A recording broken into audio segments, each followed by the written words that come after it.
Good morning, good afternoon, and good evening. Thank you for joining the Spiritist Talk series promoted by the United States Spiritist Federation every Saturday morning at 11 a.m. Eastern Time.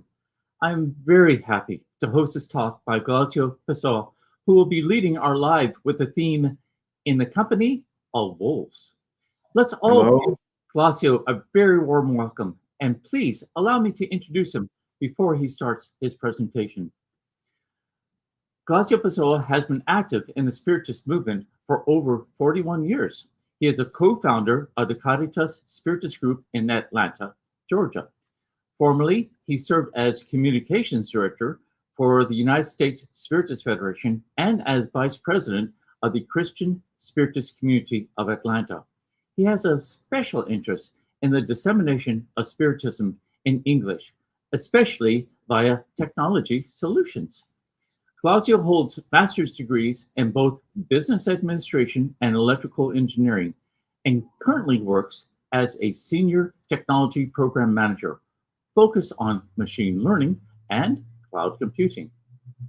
Please take this opportunity right now to send your questions during the presentation using the chat window. Glaucio has reserved time to address your comments and questions once he concludes his presentation. And so I present Glaucio Pessoa. Thank you, Brad. Thank you very much for the warm welcome.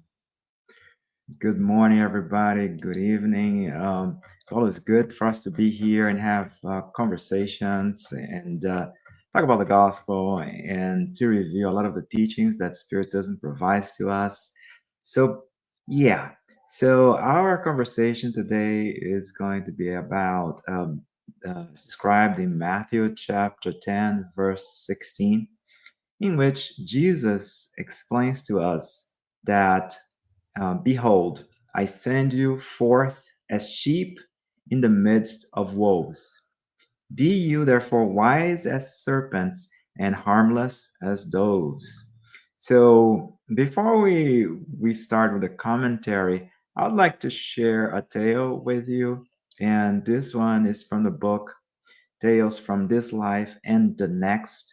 As far as I know, this book is not in English yet. Hopefully, it is going to be translated. It's basically a collection of short stories with Spiritist teachings. And this one is titled The Test of the Virtues. And the story goes like this. And by the way, I'm not going to read the story, I'm going to provide you with the abridged version. A mentor sends his disciple, who was a scholar of the prophets, to a city suffering from vice and illness. And the mentors instructed his disciple to help the inhabitants. 20 years pass after his emissary goes, but the situation in the city is not getting better. On the contrary, over the past 20 years, it just got worse and worse. Then the mentor calls the disciple back and trying to understand what's going on. I mean, I sent you there to help all those people, and I see no results. On the contrary, things are not getting any better. The disciple then explains that during those 20 years, the disciple had adopted a ascetic type of life, so a very strict life for himself.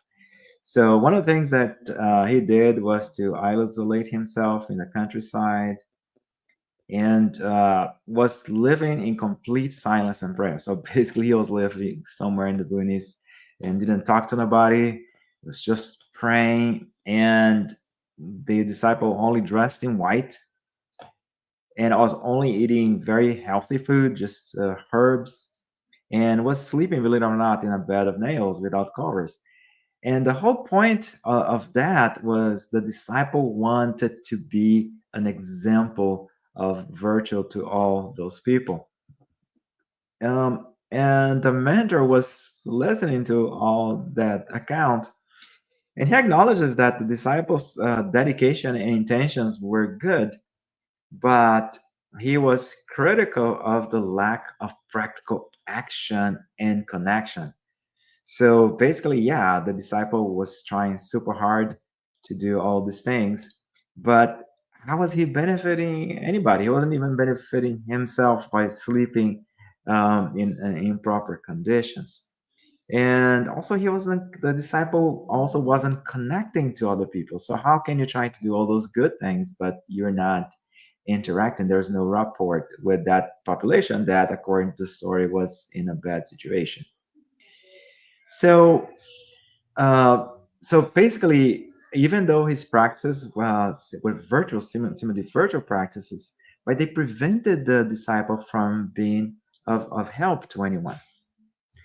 And as that conversation was going on, a white horse, it actually was a wild, in the story, it was a wild white horse, arrives into the location, and the horse was carrying a wounded traveler that the horse had rescued. And then the mentor, seeing that the white horse coming in, he points to the similarity and differences between the attitude of the animal and the attitude of the disciple. So, of course, the wild horse was living in a natural setting. Of course, it was in silence all the time. Was white, all right, and it was being a white horse, had no garments. Also, only ate herbs and slept exposed. But yet, besides all of those things, also was able to help someone by rescuing the injured traveler. So at that point, the mentor leaves the disciple to contemplate the message and goes to tend to the wounded traveler. And again, leaving that message that it is a big difference between just being pious, just pity, and having genuine service, and emphasize the emptiness there is of virtue without action. So after this start is a very good segue again to this particular verse here. So again, behold, I send you forth as sheep in the midst of wolves. Be you therefore wise as serpents and harmless as doves. So Jesus was describing to his disciples. That was one of the last talks that Jesus had with his disciples, and it was kind of like a pep talk. Of course, he is about to end that physical phase here on earth amongst us. So he was now telling his disciple, hey, get ready for what comes next for you. And it is most likely, just like anybody in that situation, I'll be in that situation. I will still not be able to grasp the magnitude of the mission that ahead of me. But and most likely the disciples still were not, did not quite understand. And we see also that Jesus had similar warnings, similar to that one. During the Last Supper, he provides also some similar advice, and it's described in John chapter 15, verses 18 and 20, and John chapter 16, verses 1 to 4. And here, during the Last Supper, he indicates to his disciples, if the world hates you, know that it has hated me before it hated you. So, again, a preparation for all the difficulties that the apostolate would bring for them. And also, here in John 16, verses 1 through 4, he indicates that all this I have told you so that you will not fall away. So, basically, I'm going to forewarn you so you don't fail. They will put you out in the synagogue. In fact, the time is coming when anyone who kills you will think they are offering a service to God. Again, indication of all the struggles that will come for them to evangelize the gospel. They will do such things because they have not known the Father or me. So he's indicating that people will do those bad things to them, not because they were necessarily evil, but because they are not truly understanding the message, and especially this new renewal message that the gospel is bringing. And finally, I have told you this so that when their time comes, you will remember that I warned you about them. I did not tell you this from the beginning because I was with you. So again, he was giving this forewarning, kind of like a pep talk as well. Um, but this is not the kind of conversation that you have with weak people. Sometimes we have this, we mix up being a lamb and being a nice person with being weak, and that's not necessarily the case. You may be somebody who is underserved and be a strong person as far as your character and your personality and how you deal with the challenge, especially as a Christian. Or you might be someone who's overly assertive and actually be a very insecure person, very weak inside. So those recommendations, they were actually, he was not indicating that his disciples were weak, especially as referring to them as lambs. On the contrary, he was referring to them as strong lambs or strong emissaries. So nobody would send vulnerable sheep into a den of wolves. The sheep that are going to survive, that are exposed the danger, are the strongest ones, are the wisest ones.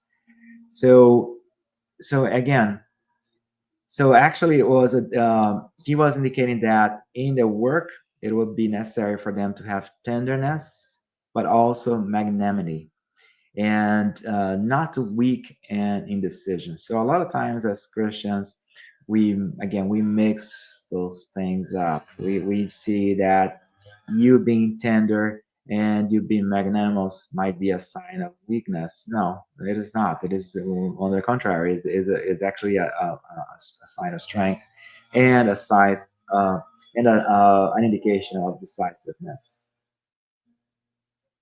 So it requires that somebody be faithful, faithful to one's values, to be strong in one's values, but also that one be compassionate, because you do, as you're interacting with others, you compassion is very important. Wisdom, super important, and to be courageous for us to, again, to stay true to our values and to be have compassion even to those like Jesus was referring to, most likely out of ignorance, that might understand our intentions and do not act in the way that we would expect. So, and also, yeah, so that those are the components. So faith, compassion, wisdom, and courage. So again, none of those things can be associated with weakness. And Jesus was preparing his disciples because they're going to be sent into spiritual conflict. There would be a lot of misunderstandings, and but they would not be sent to be slaughtered. Again, Jesus indicates himself that he was giving them advice so that they would not fail. On the contrary, so that they could be beacons of light, so that they can provide guidance and sow the seeds of spiritual renewal among those who are lost in darkness. And I like, when you think about a seed, right? Sometimes our expectation is that whatever good we do would provide fruits right away. That people, that when we try to extend our hand to somebody, that individual, especially somebody that is in error, or at least that we see as somebody who's in error, that individual is going to acknowledge it right away and take action right away. But it works differently. It works as seeds that you're planting. And again, some seeds they produce, and you can harvest right in a very short period of time. But some seeds they take years to grow. So, and the same thing applies to our good deeds and our examples to people, and the way we may try to help others. That it is going to be like a seed, because that individual might not recognize our diligence right away, our good deeds, It might take that individual days, months, years, centuries even. We're mortal souls. We're always progressing, and whatever lessons we learn behind, they will always help us in the future. And we should never forget that also all the people that have planted seeds in us. Whatever we have, whatever the good things, a lot of the good things that we have today, we accomplished. As you know, of course, we're all so imperfect, but a lot of the good things that we know today and that we do today, they were inspired by all the spirits that they helped us, even in this particular reincarnation or in our previous reincarnations. So there was somebody who planted a little seed in us. So in my particular case, of course, I'm a very imperfect spirit. My disclaimer right now is that I'm very imperfect and I'm full of shortcomings, and I have so many flaws. But I still remember when I was a little kid, and when I used to attend a youth evangelization, spiritist classes for children. So I remember those lessons, and I remember those teachers when they were trying to explain spiritist concepts, of course, at my level as a child. And but again, somebody planted a seed in me. Now, what happened to that seed? Then it's up to me to produce the real good fruits. But somebody that was deposited that seed in me when I was a little kid, and it's funny because I still remember some of those lessons. And that's a segue for me also to encourage all the parents out there to make sure spiritual, especially if you're a spiritual parent, to make sure that your children is receiving guidance. The spirit, the Spiritist Youth and Children Youth Program is a great way to provide support to children and teenagers as they are growing and they're developing in this particular life. So that was my segue for that. So again, so if we believe in God, and if we want to be followers of Jesus, so it is not just sufficient. Praying is super important. Praying gives us strength. Praying gives us support. But Jesus always everything. All the conversation from Jesus was all about action.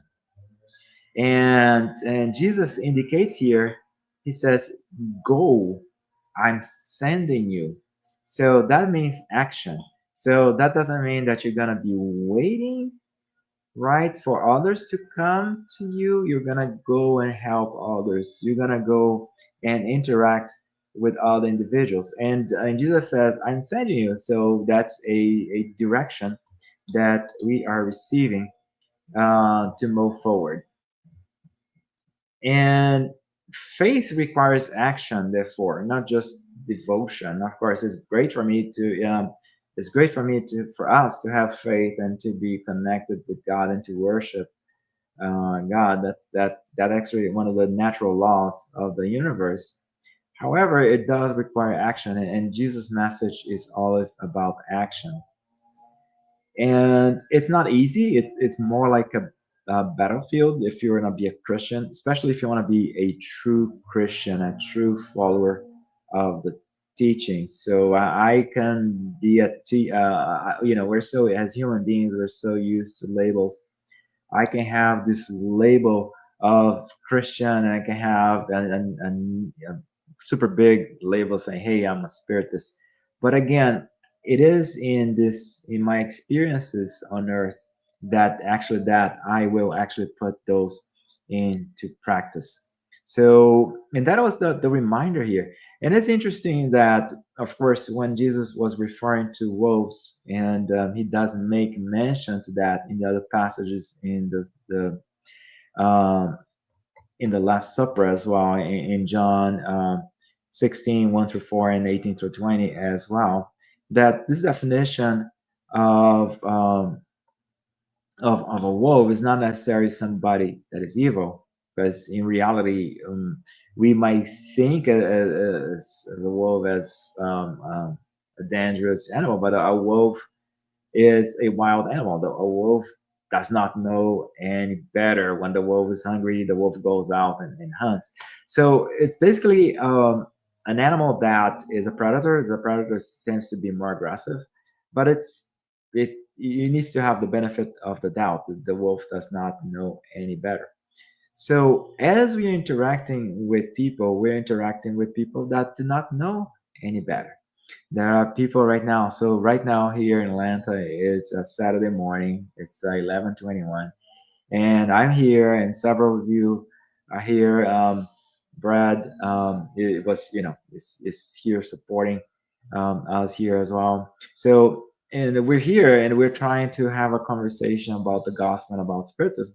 Not everybody has the same kind of attitude, and again, so as we interact with people, we're going to interact with people that have different values, that have different agendas, different directives. So those people are wolves. I mean, they do not know any better. So as we're interfacing with them again, it requires this firmness on our values, but also the compassion that Jesus was referring to, and to be patient with others the same way also, because others need to be patient with us as well. um, Even though we can see ourselves as trying to be lambs, we still have a whole lot more of the wolf in us as well.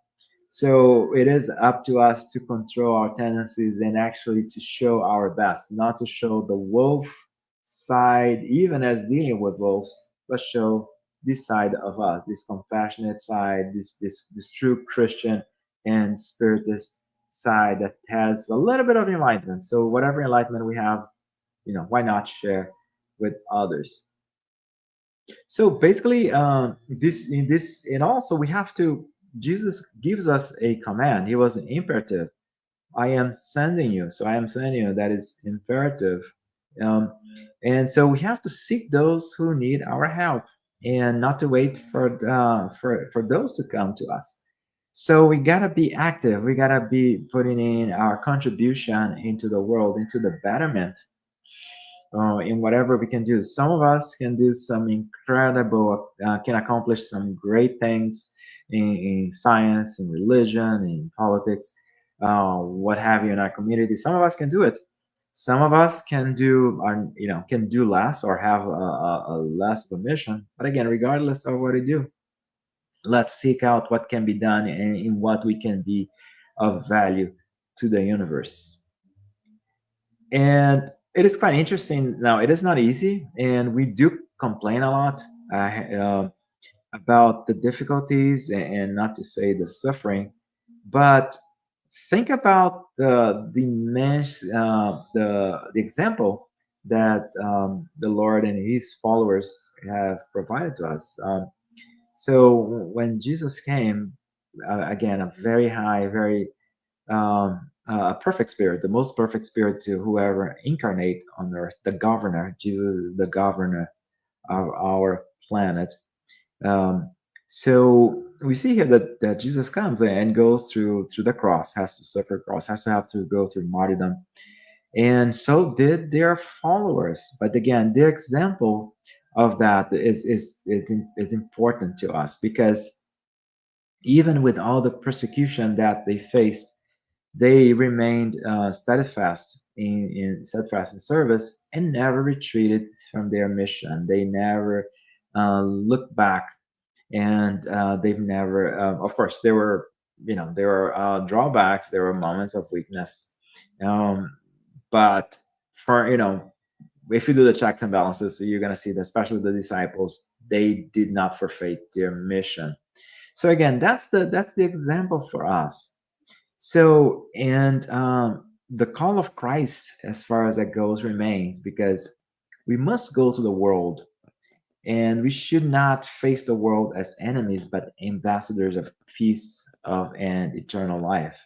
So the ambassadors of its good. So it's not that we're gonna go and forcefully try to change everybody else the same way that we cannot even change ourselves. I mean, we can change, but it takes time. But it's not something that happens overnight.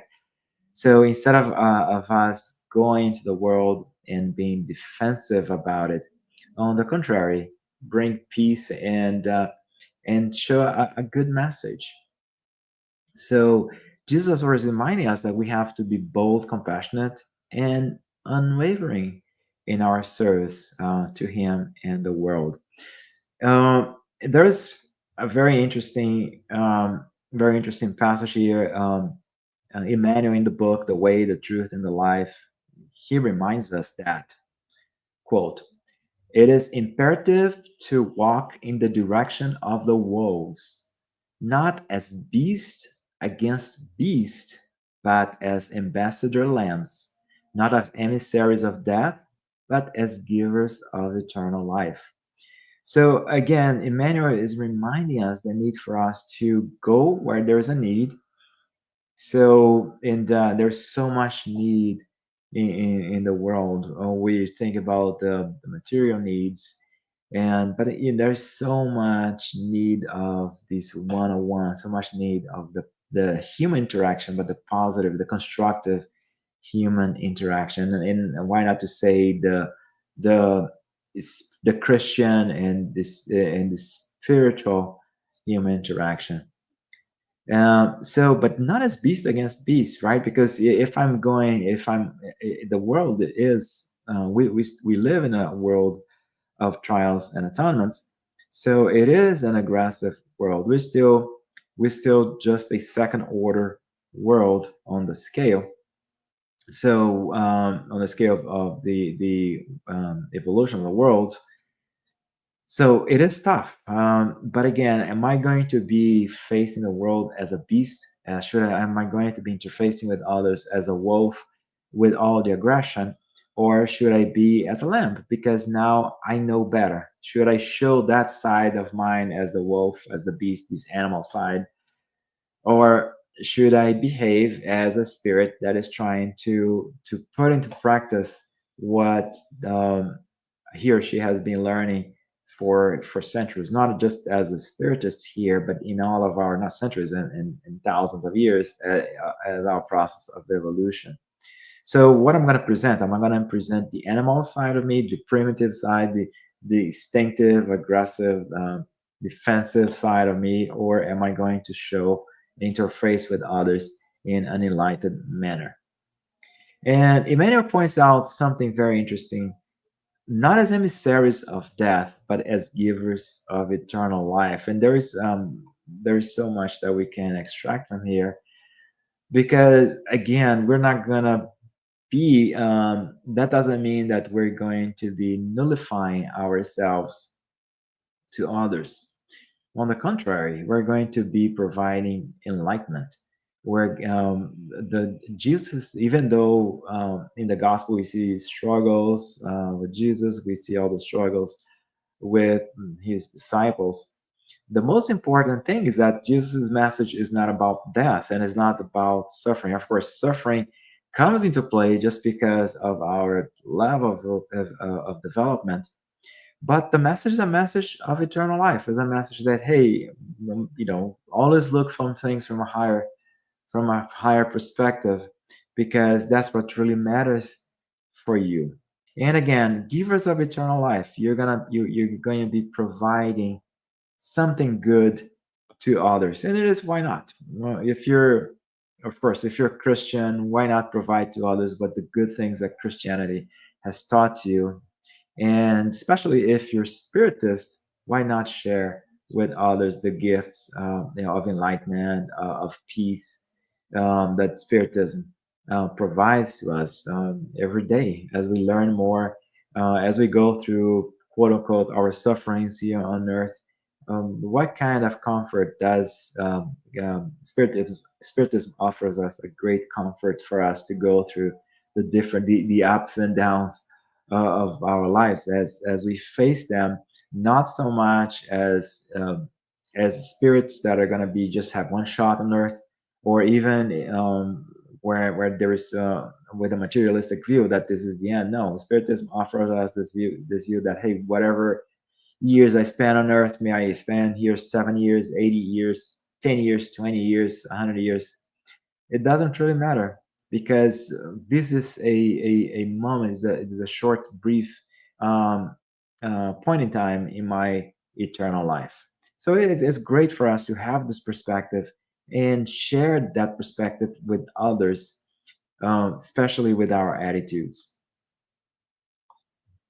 I'd like also to comment a little bit on another passage here. It is Mark chapter 6, verse 31, and it's kind of a different twist, but it's not actually, it's sort of related. Uh, so in Mark 6:31, Jesus instructs his disciples, "Come away by yourselves to a desolate place and rest a while." So, so basically, come away by yourselves to a desolate place and rest for a while. So basically, go to an isolated place, go to a quiet place to rest, to get some repose. So here, this is kind of an interesting story in itself, because yes, so Jesus was, of course, with his disciples, and Jesus, he was preaching, and there was a large crowd around them, and they had not eaten yet. They hadn't had a chance to basically take a break to get a meal. And so Jesus said, "Okay, so let's go." And so they get on a boat, and then they cross to the other margin.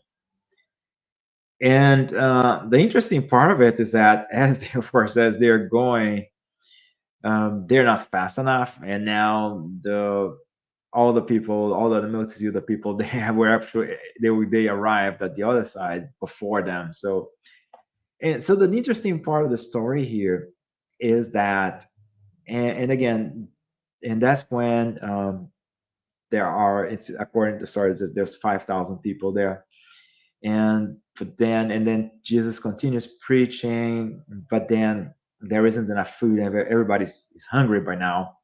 And that's when you see the whole the passage of the multiplication of bread and fish. But regardless, and that's a conversation for some other time. But the most important thing here is that the plan, quote unquote, was to go to a quiet place where there was nobody.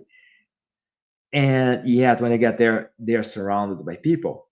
And this is very important. This, to me, is a very crucial part of the teaching, because being in a quiet place does not necessarily entail being by oneself, or being alone. Of course, it's great to be alone, to relax if you have a chance, and to do something that is really to allows you to rest for a while.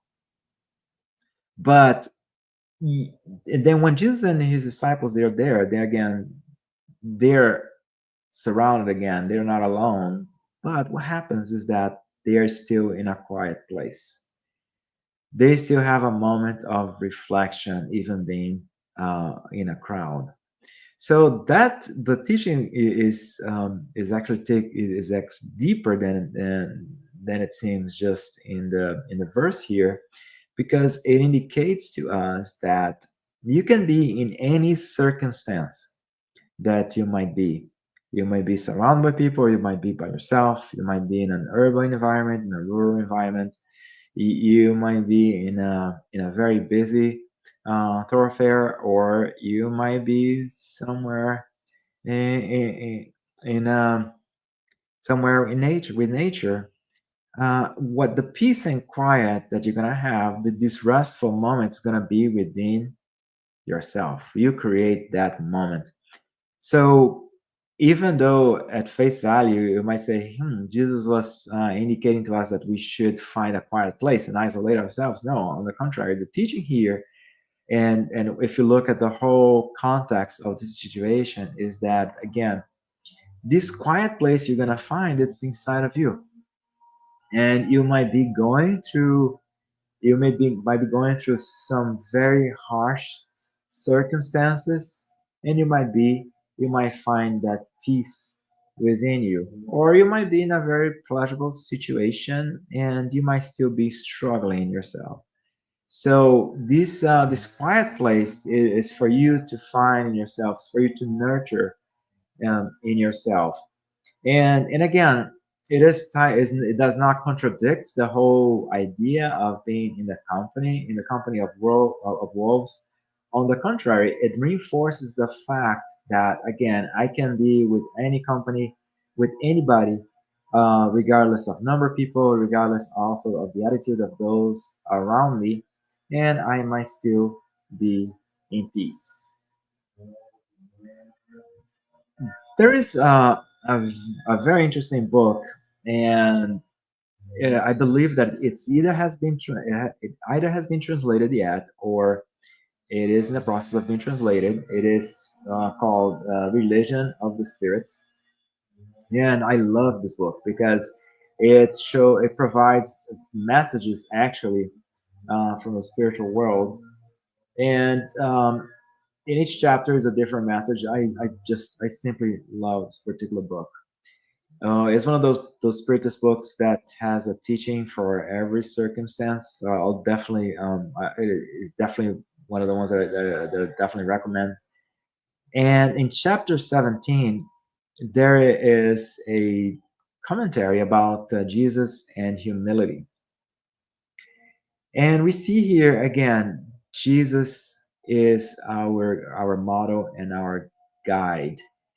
And we see here that in Jesus' mission, he provided us with so many examples of what he was preaching. And we see, first of all, that Jesus indicates great humility by the simple fact that he reincarnated here amongst us. So, can you imagine? He's the governor of our planet, he's the most perfect spirit in our in a planet as a whole, where if you combine both incarnate and disincarnate spirits. So he's like on the top of the echelon, but yet Jesus decided, Jesus was humble enough to reincarnate. He could have stayed up there and delegating the task of spreading the gospel to other higher order spirits that assist him. But no, but instead of that, he chose to humble himself by becoming human, by reincarnating, by not reincarnating, incarnating, because it only happened once in this particular planet, on Earth, and experience life from a physical standpoint. So this is an incredible example of how you can, I shouldn't say humble oneself, and for the greater good, in this case of humanity.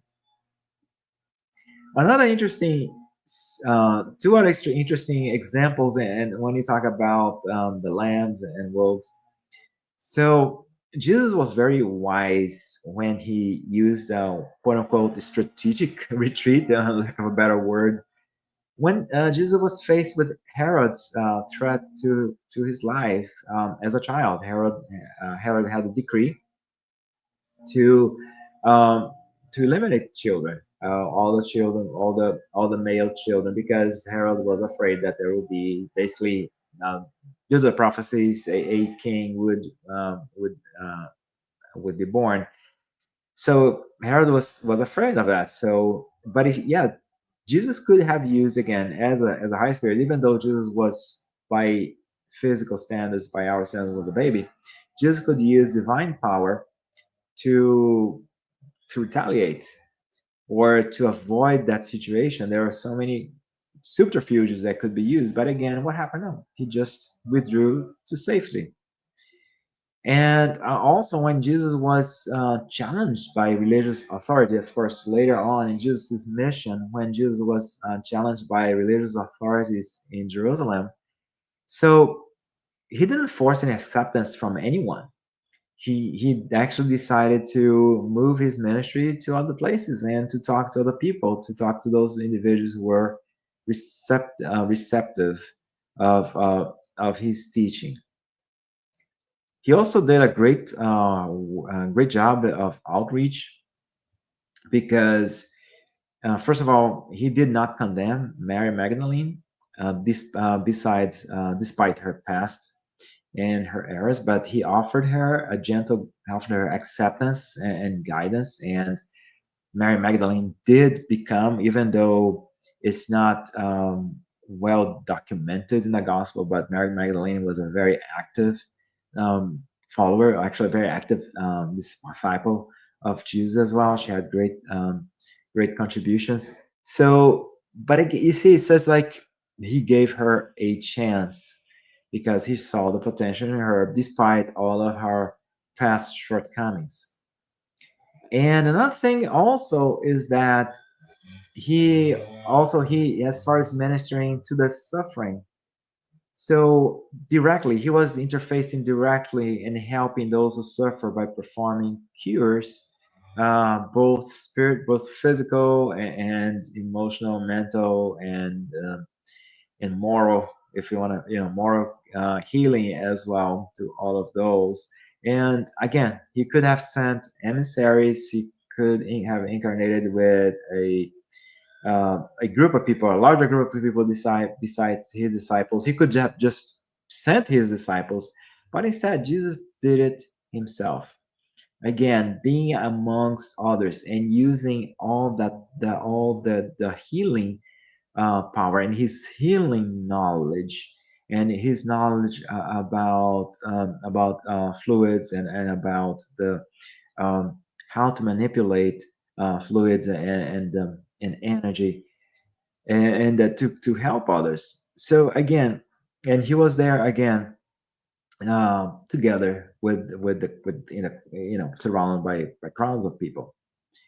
And we see also forgiveness and patience because even though he knew that Jesus was, even though Jesus knew that Judas was going to betray him, he still kept Judas close and demonstrate immense patience and forgiveness.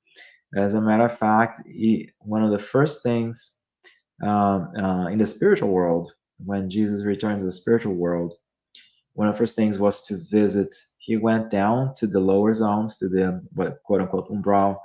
He went down. He went to those zones and to visit Judas and to provide comfort to one of his failed disciples. So again, immense patience and forgiveness there. And he even prayed for his executioners when he was suffering in the cross as well. So that's an immense thing. How many times do we pray for those who cause us harm? It's a very difficult thing. And in Jesus' case, for those who cause him extreme physical harm, the execution by crucifixion was reserved only for criminals. It was very humiliating. It was a slow death, very uncomfortable death. And of course, Jesus' case was totally unjustified, totally unjust. And still, he prayed for his executioners. He prayed for all of those who contributed to that, even to the crowd, even to the people who were ungrateful and who denied him in those moments. But he prayed for those. And we see here also helping others to pursue their own redemptions because instead of punishing Saul for persecuting the early Christians, Jesus intervened personally with Saul and offered Saul, in this case Saul, and who afterwards became Paul, a transformative experience. So, and even so, we see here this example of commitment to redemption, commitment to forgiveness, commitment to acceptance to even those who at some point were quote unquote consider themselves our enemies as well. So we see again this amazing example that was provided by Jesus. So we see here that in Jesus' mission on earth, this true sense, there's this true nature of humility. So a lot of times we mix up humility with poverty and suffering. But actually, you can be active. You can be in a better position. You can be someone who's very assertive. In this case, Jesus was extremely assertive.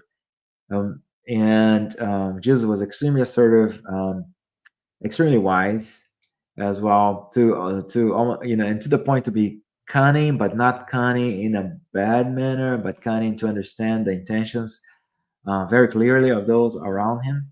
So we see here a spirit of very higher order, and that still shows that you can be humble, even though besides of your social status, besides of any circumstances that you're living on earth.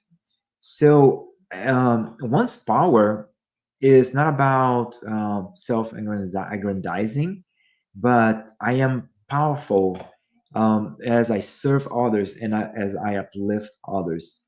And a lot of times that requires personal sacrifice as well. But again, as we go through that experience, what Jesus taught us is that instead of that making us instead of apparently us nullifying ourselves, we're not necessarily nullifying ourselves. We're actually growing. We're by uplifting others. We're growing by helping others grow.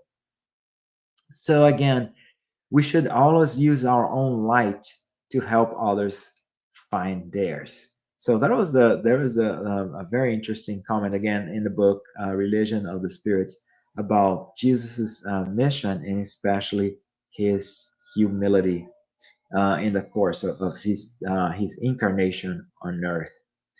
What about us? What about our missions? All of us have missions, and according to the Spirit's book, um, in the sorry, I have to chapter 10 of book 2. I have to look it up. Chapter 2, book 2, chapter 10. The spirits, they tell us about the missions of spirits, both incarnate and disincarnate. And we see here that all the spirits, they all receive missions. Again, if you're either incarnate or if you're an errant spirit, there are always missions. There's always something you can do to contribute. Now, the difference is the level of those missions they can be. They can be very diverse. They can range all the way from global events to personal guidance. So some spirits, they have these incredible mission to help the world, help a nation, or help the whole world. And some spirits, depending on the level of development and commitment and the needs of that spirit, some spirits, they just reincarnate, and the only mission they have is with themselves, just to guide themselves and become better.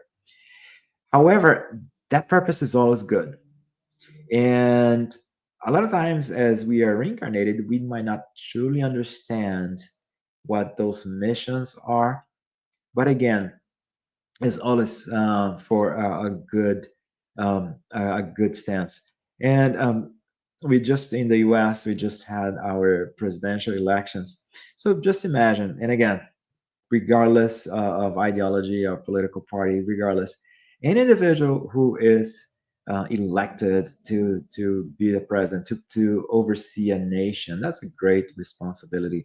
So let's make sure we pray for whoever is currently in charge, whoever is being selected in a democratic process, not only the West, but any country, so that that individual may be enlightened and inspired in his or her decisions. So, I mean, it's a big mission. So we all have those.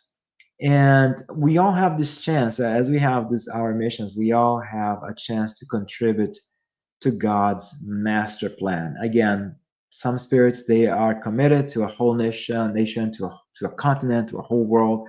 And some spirits, they at least, trying to better themselves. An amazing mission that most of us have is raising children. And it is so significant. And raising children, in my case, in my experience, it requires a lot of energy, a lot of patience, a lot of wisdom, but it is so important. It is truly the preparation.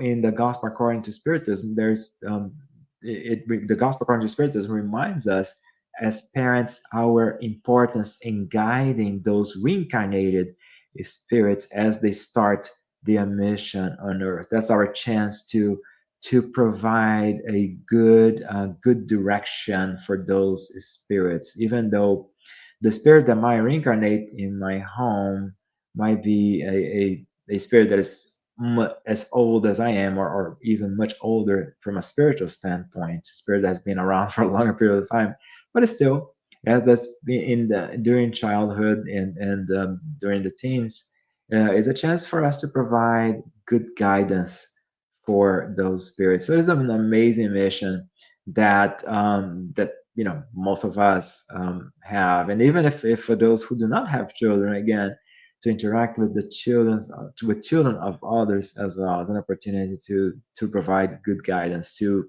also contribute to God's plan by helping a spirit being on the right track to start his or her life on the right track.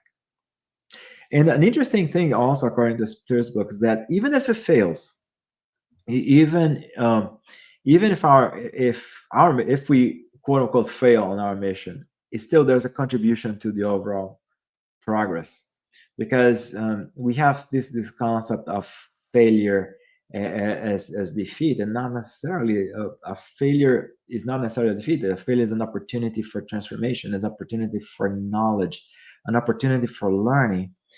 Even in software development nowadays, there is a concept that is called fail often and fail fast. Fail often and fail fast. It's used in software development. It means that if your software, if your application has bugs, has defects, it's important that you identify those very soon.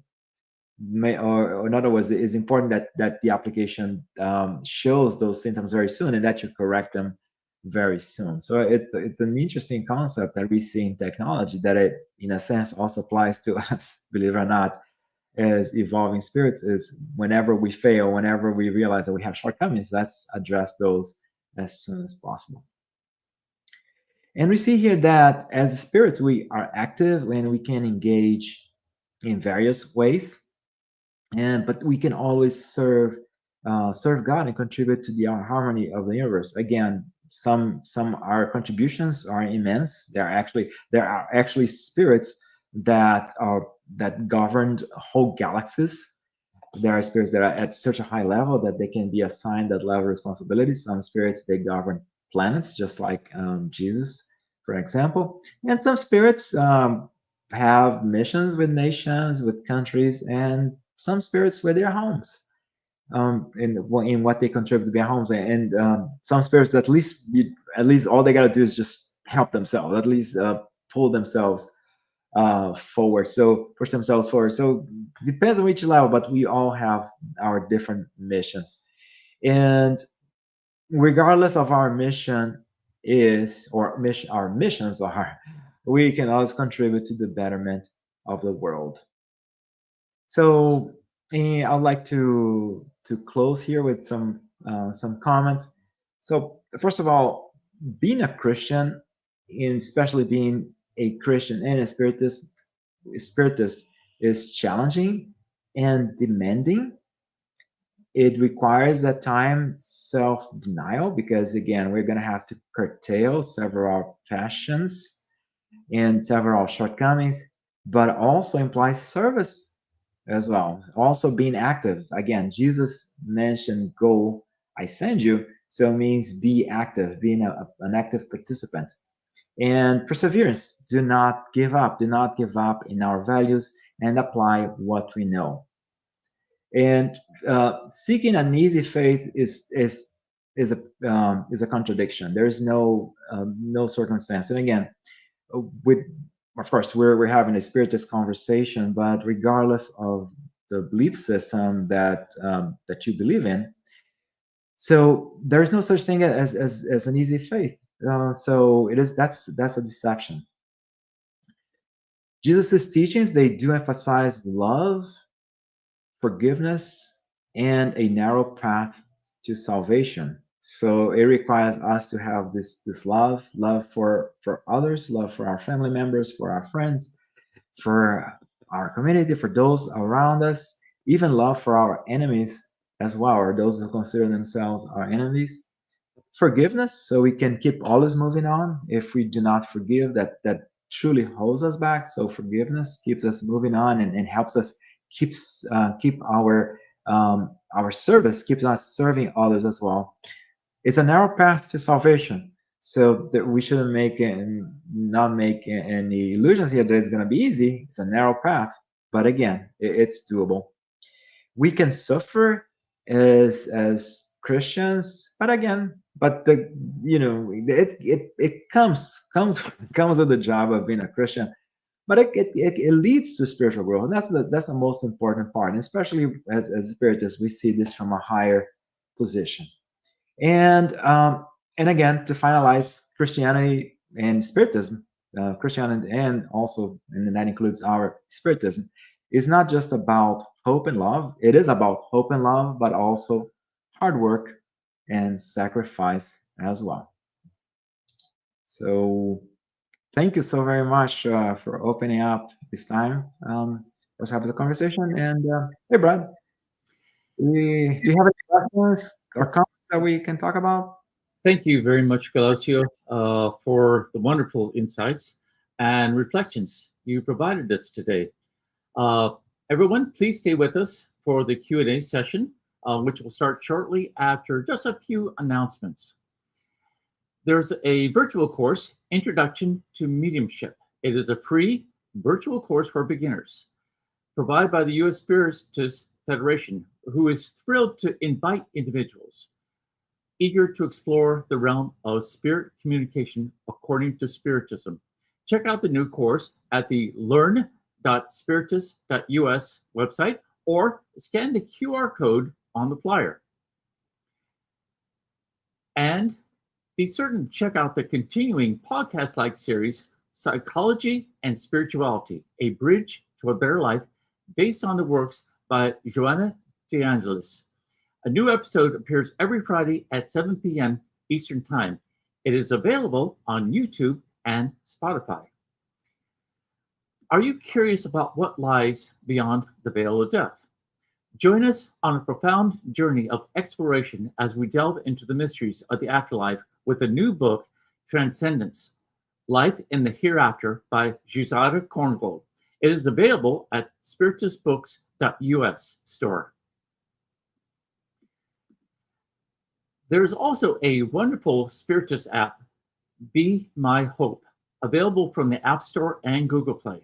This app offers uplifting content in a collection of videos, daily messages, and audio materials. Download it today. And on the screen, you will note there is a QR code. If you want to help the United States Spiritist Federation produce more publications and promote Spiritism to everyone, scan the QR code on screen for your donation.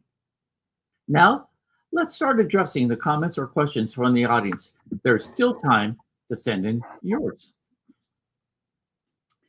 For the United States Spiritist Federation, what encouragement can we give to anyone who is poor in spirit? That's an excellent question. And a definition here is what is poor in spirit. I'd like, before addressing the question, to make a comment about that. And when Jesus mentions poor in spirit, he was referring specifically to those individuals who are humble enough to recognize their shortcomings and have this attitude of viewing themselves, even though as spiritists that need to learn, but who have good hope, who have good intentions. Somebody might be poor from a physical standpoint or a societal standpoint, or might be affluent and be either humble or not. So that's why Jesus was specifically indicating those individuals who are poor in spirit. So those who have humility in our hearts.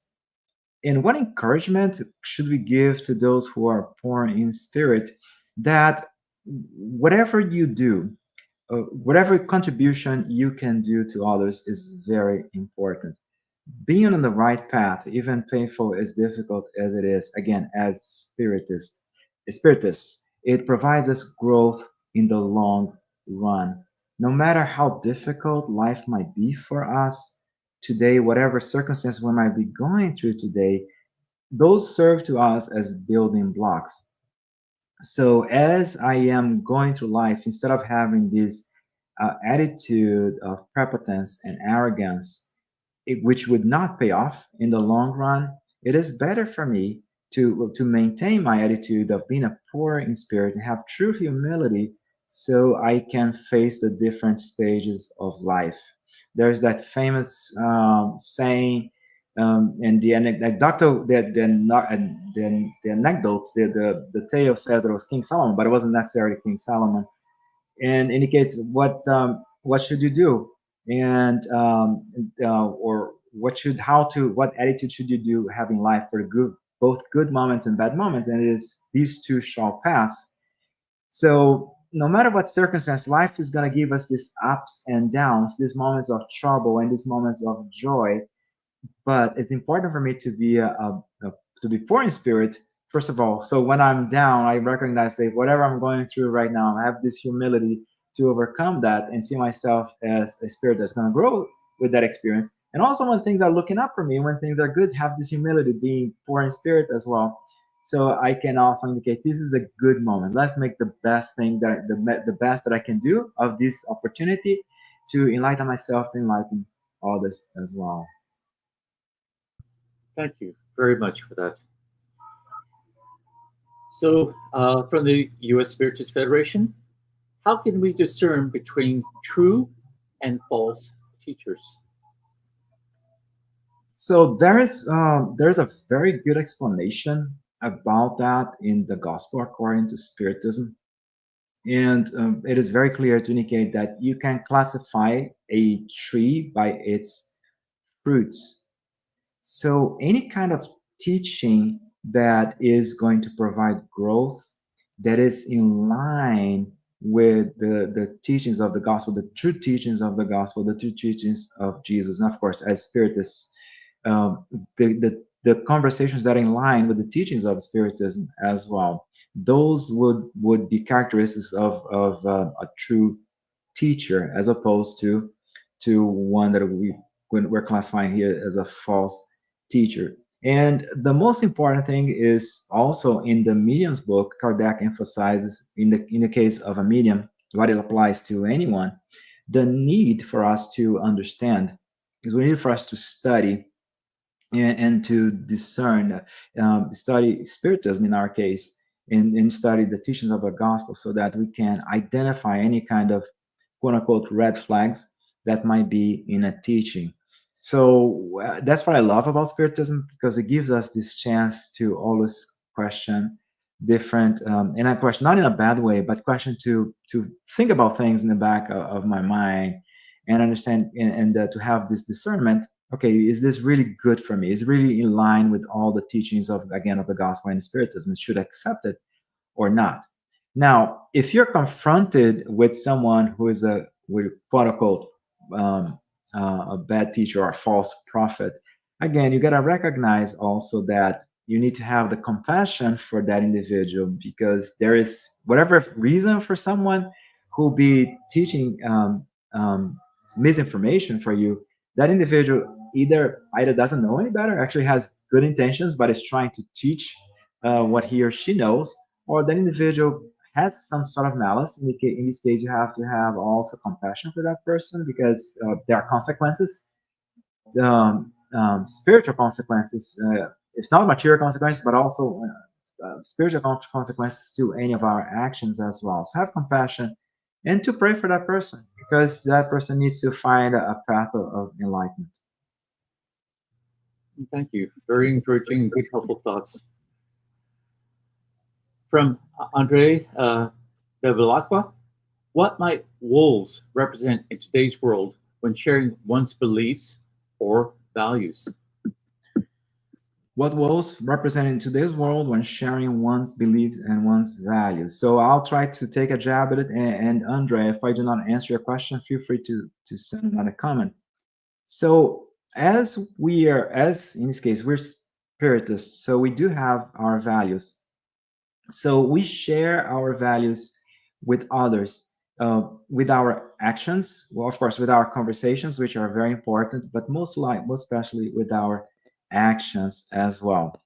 And going back to compassion, also part of that is to understand the limit. I shouldn't say lack of a better word. Limit. I was going to say limitations, the shortcomings of others, the same way that I have shortcomings as well. And the point I want to make with that is that I hear some comments about friends of mine in certain circumstances. They say, "Hey, but this is so clear. How come that person does not understand that the lesson here? Or how come the person keeps making the same mistakes, or still has those same beliefs?" And you can say, "Well, to me, it's obvious because due to my spiritual experience." And not only in this particular life, spirit in this life, but spirit experience from previous lives, that becomes obvious to me based on all those teachings. My brothers and sisters are not in a different level. So having this sense, again, first of all, we have conversations, of course, but most importantly, we practice and we are true to our values. But we also have the compassion for others to understand that not everybody's going to be understanding our attitude and in our ideas as well. So having these two things, practicing what you, I shouldn't say practicing what you learn, and also having compassion and patience with others. I hope I answered your question, Andre. That's good. Thank you, sir. And from the TBCEI, International Spiritist Council, if someone keeps rejecting our goodwill, do we continue or give them time to accept on their own? It depends on the circumstance, because again, depends on the circumstance. A lot of times that individual really needs our goodwill. That individual doesn't understand, and that's why the concept of being a wolf is not necessarily somebody who's mean, means somebody who doesn't know any better. So being sometimes you have to continue giving assistance to that person, because a lot of times there is a need there. If there is a need, that person should not just give up on that individual. But again, also there can be a time when you got to give that individual time. A very important, there are several laws in the universe. Of course, the most to us, gravity is the most ubiquitous law, I should say. Well, I shouldn't say ubiquitous. It's the most apparently law, because we are always experienced. But there are so many laws in the universe, and moral laws. And a very important moral law in the universe is the law of freedom. So all of us have, as spirits, we have our free will.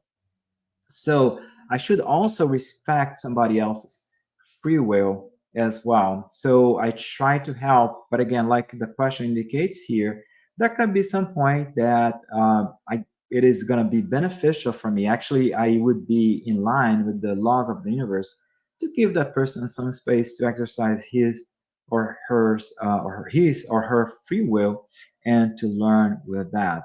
And again, sometimes we're also so imperfect as well.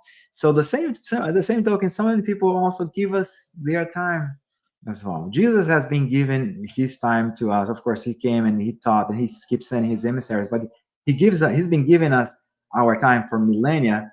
So what is it as giving us some time to our brothers and sisters when we reach that point as well? So allow them to grow with their own effort. Truly, for all of us. Thank you. And from Daniel Santos, how does this warning relate to the current state of social, religious, political discourse? I think that it is it was applied back then in Jesus' time. It was applied centuries after. It is applied today, and as our work progresses, it's gonna be applied for a very long time. It's one of those ageless messages. So as a lamb, I have to provide what I have good in me. I am, as I'm interacting with others. First of all, I should not isolate myself. I should be amongst my brothers and sisters, regardless of their values.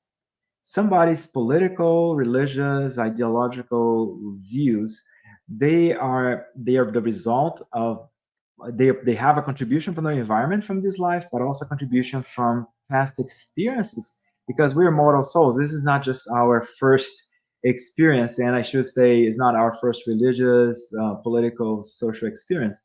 So whatever my belief system is, whatever my values are, they are being a construction for, for centuries or millennia. So as I interact with others, again, I still help others. Uh, I still give the good that I have. So I'm this emissary of enlightenment, emissary of light by my actions, by practicing. But again, that was also part of the humility and of the respect that I need to have for my brothers and sisters from their point of view. We are so imperfect on earth that none of us incarnated were none of us in general. Of course, there are some higher spirits, but they're the very minority. But none of us has the 100% truth. So even though I can see somebody's belief system and somebody's ideology, I can say, hey, this makes no sense. How come that individual doesn't see the flaws? But at the same time, that individual sees flaws in my ideology as well. So, and this is a good thing. It is a good thing, again, for us to live with others, to have this experience, and to respect others as well. Nobody has 100%. Nobody's 100% has 100% the truth, and we all learn from each other in different interactions, in interactions, and different experiences as well. Again, whatever political situation we might be experiencing today, and that's the beauty of Spiritism, that teaches us that we're immortal souls. This is not the first time whatever ideology we had previous lives, and we have different, either the same ideologies or different ideologies, and we're going to evolve, and as we evolve, we're going to learn new things and have new ideologies as well. So, but that's the beauty of Spiritism, that it lets us to even view those quote unquote differences from a spiritual standpoint. And it's interesting, if allow me a few more seconds, uh, to digress on that, because if you really sometimes you might sit down with someone that quote unquote seems to be on the other end of the spectrum from an ideology standpoint, and you have a conversation with that individual, and you realize that there are synergies. There are truly there are several synergies, even though apparently they were not. But there's some points that we are in agreement. Everybody wants to see the good of whatever nation they live. Everybody wants to see the well-being, wants to look for the well-being of their community and their family. So all those things, they are good values, and we're all learning with each other. So we have to, of course, have our values, learn every day a little bit more, better ourselves, and respect others as well, and even learn with others, especially if they have different points of view. Good thoughts, sir. Thank you. And another question from Andre Bevilacqua. What role does faith play in guiding our approach to difficult situations or individuals? So faith is something amazing, because in the Gospel according to Spiritism, it classifies faith in the human faith and the divine faith. So when I have the human faith, I have faith in myself. I have faith in my abilities, even though again I am not perfect, but I have some good qualities, and I have faith in me. And of course, now we have the divine faith, and I expand that not just as a spiritist, but whatever belief system it offers you. If it's a true belief system, a true religious belief system, really helps to connect with God. What it's gonna give you is it's gonna give you this overarching view of whatever situation you're going through. As spiritists, we know about reincarnation, and we know about the spiritual world. We know about God as being this supreme intelligence who has His providence for us. So as I'm going through difficult times, I'm going to understand that what is it that I'm learning through that process that is going to contribute to me as a spirit, as a spirit, as I'm growing, and also that there is a master plan. God, it does not happen for a reason, or for it has happened for any reason. There is a reason behind it. There's a master plan, And the most important thing is what I'm going to extract. What's the lesson that I'm going to take from this? So we always have this sense of whenever bad things strike us, is why me, right? Why me? Why does it happen to me? Not why not happen to somebody else, my neighbor, for instance? And but the question should be, what's the lesson that I'm learning here? In an interesting aspect in life is that a lot of times you have the same situation recurring. We have the same problem that comes, the same type of problem that comes over and over again. So, but then instead of asking why me, why is it happening, why is it happen to me, is what the lesson that I'm taking here. So again, faith faith in ourselves, so we know that we're going to overcome whatever situation is given to us. We are immortal spirits who have been through some very bad situations before, and we're still here, and we're going to go through some difficult situations in the future, definitely. But we can go through this. We've succeeded before, we're going to succeed again, and also have faith in this, in a spiritual life, in that we're mortal souls, that there's a lesson for us, and faith in God, and also faith in our spiritual benefactors. All of us, we have our quote unquote guardian angel, who is our spiritual guide, who's there with us. And it's always a good practice to pray for that, pray for our to our spiritual guide in moments of trouble. So it gives us this combination to overcome, to be strong in those situations, and eventually overcome them. Very hopeful. Thank you, Glaucio. And thank you very much, Glaucio, for your participation in this today.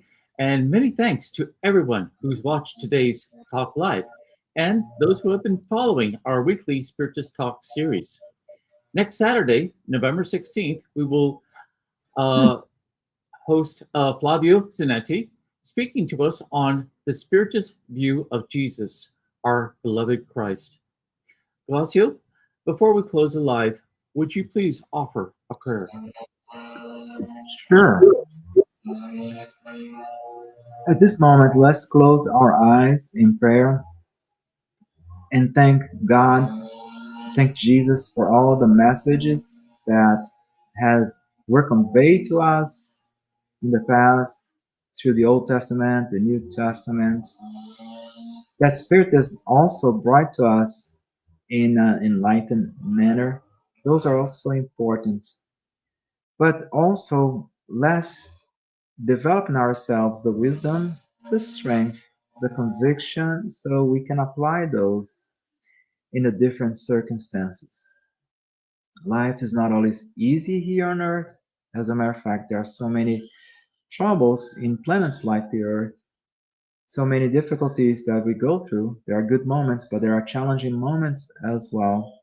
So, but the most important thing is how we apply those teachings in those circumstances, so that we can grow, we can enlighten ourselves, and we can even, if possible, help enlighten others. May we all have a great rest of day, great rest of week, and may God's peace be with us. So be it. Thank you.